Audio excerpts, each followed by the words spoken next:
Hello guys, welcome back to our channel. आज का topic long term investors के लिए बहुत ही इंपॉर्टेंट होने वाला है।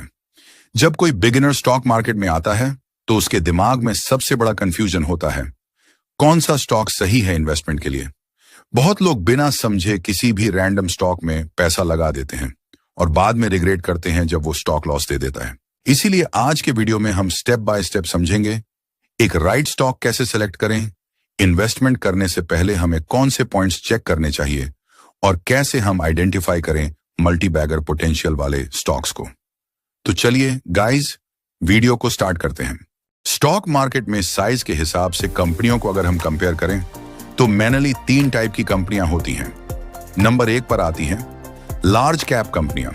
ये वो कंपनियां होती हैं जिनका मार्केट कैप 50,000 करोड़ से ऊपर होता है, जैसे Reliance industries, HDFC bank, Infosys और SBI। इन सब का मार्केट कैप 50,000 करोड़ से ऊपर है, इसलिए ये लार्ज कैप कंपनियों की लिस्ट में आती है। लार्ज कैप कंपनियों में रिस्क बहुत कम होता है, लेकिन रिटर्न भी स्टेबल मिलते हैं। मतलब इन कंपनियों में ज्यादा टेंशन लेने की जरूरत नहीं होती। ये आपको लॉन्ग टर्म में स्टेबल इनकम जनरेट करके दे सकती है। दूसरे नंबर पर आती हैं मिड कैप कंपनियां।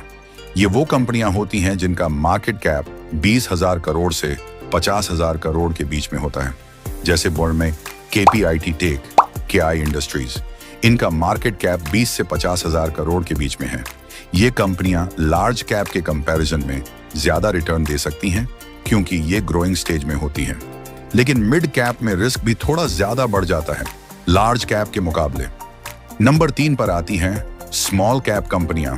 ये वो कंपनियां होती हैं जिनका मार्केट कैप 5,000 करोड़ से 15,000 करोड़ के बीच में होता है, जैसे Happiest Minds tech, Refex industries. इनका मार्केट कैप 5 से 15,000 करोड़ के बीच है।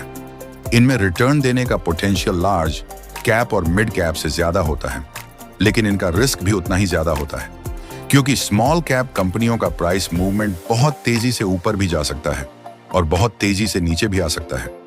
एक और टाइप की कंपनियां होती हैं माइक्रो कैप। इनका मार्केट कैप 100 करोड़ से 2,000 करोड़ के बीच होता है। ये रॉकेट की तरह ऊपर भी जा सकती हैं और नीचे भी गिर सकती हैं। अगर अच्छी कंपनी मिल जाए तो ये सबसे ज्यादा रिटर्न दे सकती है, लेकिन ये सबसे ज्यादा रिस्की भी होती है। कई बार ये कंपनियां पूरी तरह खत्म भी हो जाती हैं क्योंकि ये बहुत छोटी कंपनियां होती हैं। तो गाइज, अब आपने ये तो समझ लिया कि स्टॉक मार्केट में कितने टाइप की कंपनियां होती हैं। अब सवाल आता है, आपको कौन सी कंपनी चुननी चाहिए जो बेस्ट रहे। तो ये हर इंसान के लिए अलग अलग हो सकता है। जो स्टेबल रिटर्न चाहता है और कम रिस्क लेना चाहता है वो लार्ज कैप कंपनियां चुन सकता है। जिसे थोड़ा ज्यादा रिटर्न कमाना है और थोड़ा रिस्क उठा सकता है वो मिड कैप चुन सकता है, मीडियम रिस्क के साथ। अगर किसी को इससे भी ज्यादा रिटर्न कमाना है तो वो स्मॉल कैप कंसिडर कर सकता है, हाई रिस्क के साथ। और अगर किसी को रातों रात करोड़पति बनना है तो वो माइक्रो कैप कंसिडर कर सकता है। लेकिन ध्यान रखना, ये कंपनियां सबसे ज्यादा रिस्की होती हैं। ये रातों रात करोड़पति भी बना सकती हैं और करोड़पति भी। मैं जो भी जानकारी इस वीडियो में शेयर कर रहा हूं वो मेरी तरफ से बाय या सेल रिकमेंडेशन नहीं है। मैं सिर्फ नॉलेज और इंफॉर्मेशनल पर्पज के लिए आप लोगों को गाइड कर रहा हूं। कोई भी फाइनेंशियल डिसीजन लेने से पहले अच्छे से रिसर्च जरूर कर लेना। अब कंपनी चुनना तो आपने सीख लिया। अगर फिर भी आपको समझ नहीं आ रहा कि कौन सी कंपनी में इन्वेस्ट करना अच्छा रहेगा जो अच्छा रिटर्न भी दे और रिस्क भी कम हो, तो आपके लिए एक टिप देना चाहूंगा। मान लो आपके पास 1 लाख रुपए हैं तो उसे एक ही स्टॉक में इन्वेस्ट मत करो, उसे डाइवर्सिफाई करो। मतलब 50% लार्ज कैप में, 30% मिड कैप में और 20% स्मॉल कैप में। कैप में इन्वेस्ट करो और माइक्रो कैप में ना ही करो तो बेहतर रहेगा।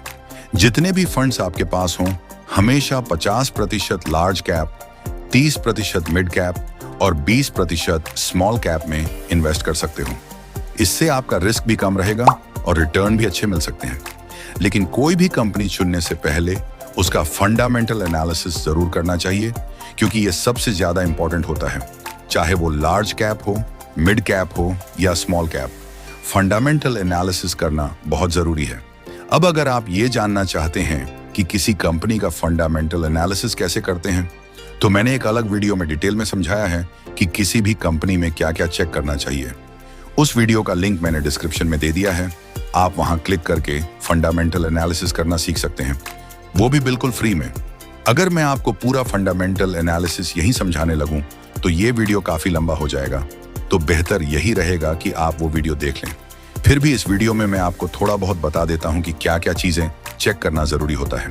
किसी भी कंपनी का शेयर खरीदने से पहले हमें कुछ ऐसी चीजें जरूर चेक करनी चाहिए जो उस कंपनी की असली ताकत दिखाती हैं।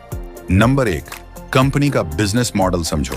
सबसे पहले ये समझो कि कंपनी क्या काम करती है। क्या उसका प्रोडक्ट या सर्विस मार्केट में चल रहा है? क्या आने वाले टाइम में उस बिजनेस की डिमांड बढ़ने वाली है या घटने वाली? अगर बिजनेस का फ्यूचर स्ट्रांग है तो कंपनी लॉन्ग टर्म में बहुत अच्छा रिटर्न दे सकती है। नंबर 2, कंपनी की मैनेजमेंट। कंपनी चलाने वाले लोग कौन हैं? क्या वो ईमानदार और एक्सपीरियंस्ड हैं या नहीं? क्योंकि अगर मैनेजमेंट ही खराब है तो अच्छी कंपनी भी नीचे चली जाती है। कंपनी की एनुअल रिपोर्ट और इंटरव्यू देखकर आप अंदाजा लगा सकते हैं कि मैनेजमेंट कितनी भरोसेमंद है। नंबर 3, कंपनी का रेवेन्यू और प्रॉफिट ग्रोथ। पिछले 5 सालों में कंपनी का रेवेन्यू और प्रॉफिट कितना बढ़ा है, ये देखना बहुत जरूरी है। अगर हर साल कंपनी लगातार प्रॉफिट में ग्रोथ दिखा रही है तो ये कंपनी फाइनेंशियली स्ट्रांग है। अगर प्रॉफिट कभी ऊपर कभी नीचे जा रहा है तो थोड़ा सावधान रहो। नंबर 4, कंपनी का डेट, कर्जा। देखो कंपनी के ऊपर कितना कर्ज है।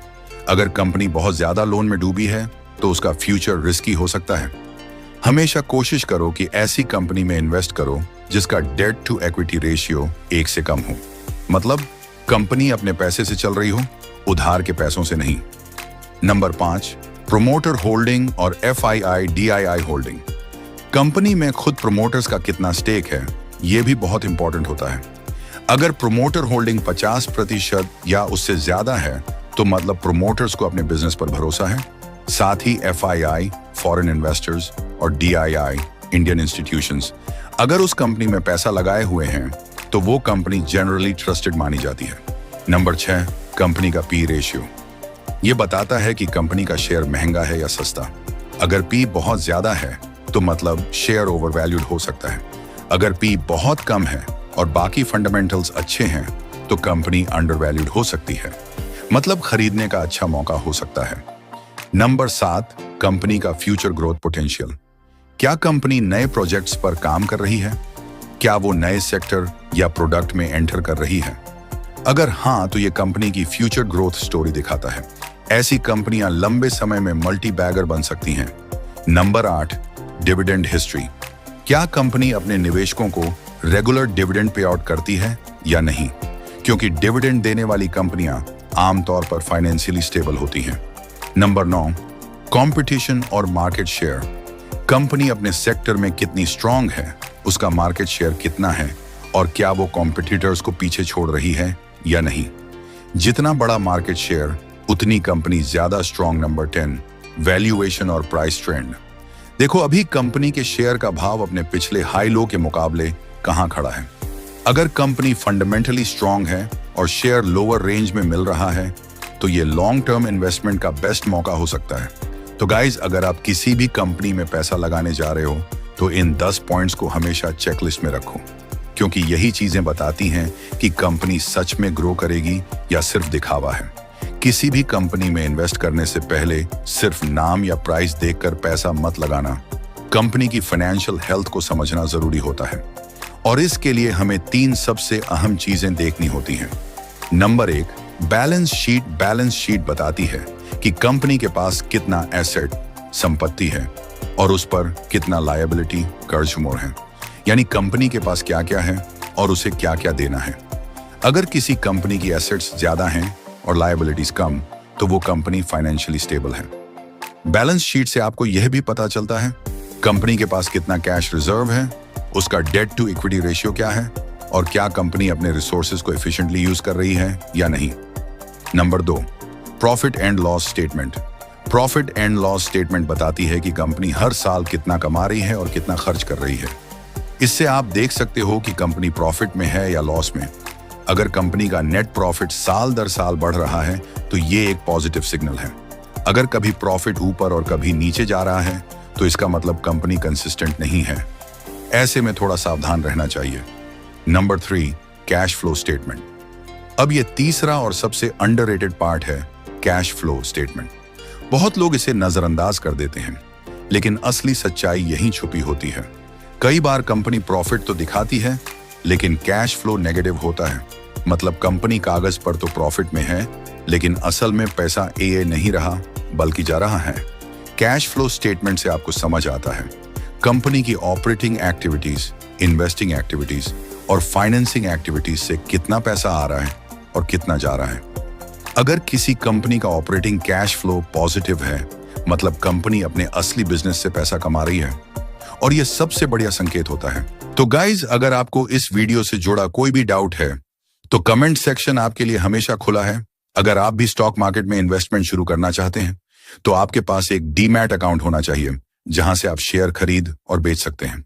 अगर आपने अभी तक अकाउंट नहीं खुलवाया है तो वीडियो के डिस्क्रिप्शन में ओपनिंग लिंक दिया गया है, वहां से सिर्फ 5 मिनट में फ्री और सेफली अकाउंट खोल सकते हैं। और गाइज, अगर आप इस चैनल पर नए हैं और स्टॉक मार्केट से जुड़ी ऐसी वीडियो देखना पसंद करते हैं तो चैनल को सब्सक्राइब जरूर करें, साथ में बेल आइकन भी दबा दें, ताकि जब भी मैं कोई नई वीडियो अपलोड करूं तो उसका नोटिफिकेशन सबसे पहले आपके पास पहुंचे। ऐसी जानकारी आपको मार्केट में सही फैसले लेने में मदद करेगी, इसलिए जुड़े रहिए हमारे चैनल के साथ हमेशा। अगर आपको हमारा वीडियो इन्फॉर्मेटिव लगा हो तो अपने दोस्तों के साथ शेयर जरूर करें, ताकि उन्हें भी अच्छी जानकारी मिल सके।